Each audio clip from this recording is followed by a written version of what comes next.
വിശുദ്ധ പൗലോസ്ലിഹ തിമോത്തിയോസ്കാർക്ക് എഴുതിയ രണ്ടാം ലേഖനം 4-ാം അധ്യായം 1 മുതൽ 6 വരെയുള്ള വാക്യങ്ങൾ. ദൈവത്തിന്റെ മുമ്പാകെയും ജീവിക്കുന്നവരെയും മരിച്ചവരെയും വിധിക്കാനിരിക്കുന്ന യേശുക്രിസ്തുവിന്റെ മുമ്പാകെയും അവന്റെ ആഗമനത്തിന്റെയും രാജ്യത്തിന്റെയും പേരിൽ ഞാൻ നിന്നെ ഇപ്രകാരം ചുമതലപ്പെടുത്തുന്നു. വചനം പ്രസംഗിക്കുക. സാഹചര്യങ്ങൾ അനുകൂലമാണെങ്കിലും അല്ലെങ്കിലും ജാഗരൂകതയോടെ വർത്തിക്കുക.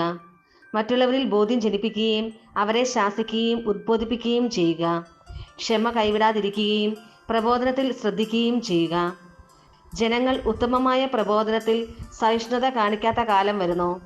കേൾവിക്ക് ഇമ്പമുള്ളവയിൽ ആവേശം കൊള്ളുകയാൽ അവർ തങ്ങളുടെ അഭിരുചിക്ക് ചേർന്ന പ്രബോധകരെ വിളിച്ചുകൂട്ടും.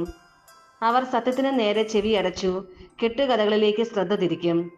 നീയാകട്ടെ എല്ലാ കാര്യങ്ങളിലും സമചിത്തത പാലിക്കുക.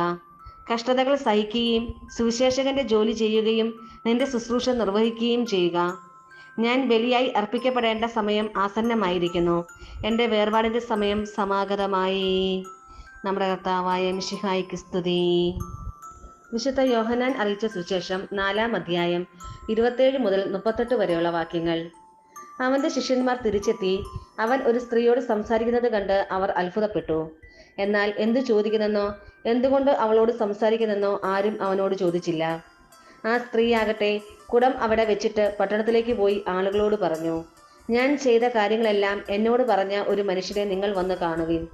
ഇവൻ തന്നെയായിരിക്കുമോ ക്രിസ്തു? അവർ പട്ടണത്തിൽ നിന്ന് പുറപ്പെട്ട് അവന്റെ അടുത്ത് വന്നു. തത്സമയം ശിഷ്യന്മാർ അവനോട് അപേക്ഷിച്ചു, റബ്ബി, ഭക്ഷണം കഴിച്ചാലും. അവൻ പറഞ്ഞു, നിങ്ങൾ അറിയാത്ത ഭക്ഷണം എനിക്കുണ്ട്. ആരെങ്കിലും ഇവന് ഭക്ഷണം കൊണ്ടുവന്ന് കൊടുത്തിരിക്കുമോ എന്ന് ശിഷ്യന്മാർ പരസ്പരം പറഞ്ഞു. യേശു പറഞ്ഞു, എന്നെ അയച്ചവന്റെ ഇഷ്ടം പ്രവർത്തിക്കുകയും അവന്റെ ജോലി പൂർത്തിയാക്കുകയുമാണ് എൻ്റെ ഭക്ഷണം. 4 മാസം കൂടി കഴിഞ്ഞാൽ വിളവെടുപ്പായി എന്ന് നിങ്ങൾ പറയുന്നില്ലേ? എന്നാൽ ഞാൻ പറയുന്നു, നിങ്ങൾ കണ്ണുകൾ ഉയർത്തി വയലുകളിലേക്ക് നോക്കുവിൻ.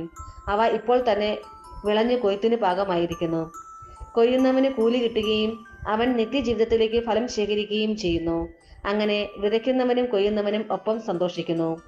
വിതയ്ക്കുന്നത് ഒരുവൻ, കൊയ്യുന്നത് മറ്റൊരുവൻ എന്ന ചൊല്ല് ഇവിടെ സാർത്ഥകമായിരിക്കുന്നു. നിങ്ങൾ അധ്വാനിച്ചിട്ടില്ലാത്ത വിളവ് ശേഖരിക്കാൻ ഞാൻ നിങ്ങളെ അയച്ചു. മറ്റുള്ളവരാണ് അധ്വാനിച്ചത്. അവരുടെ അധ്വാനത്തിന്റെ ഫലത്തിലേക്ക് നിങ്ങൾ പ്രവേശിച്ചിരിക്കുന്നു. നമ്മുടെ കർത്താവായ മിശിഹായിക്ക് സ്തുതി.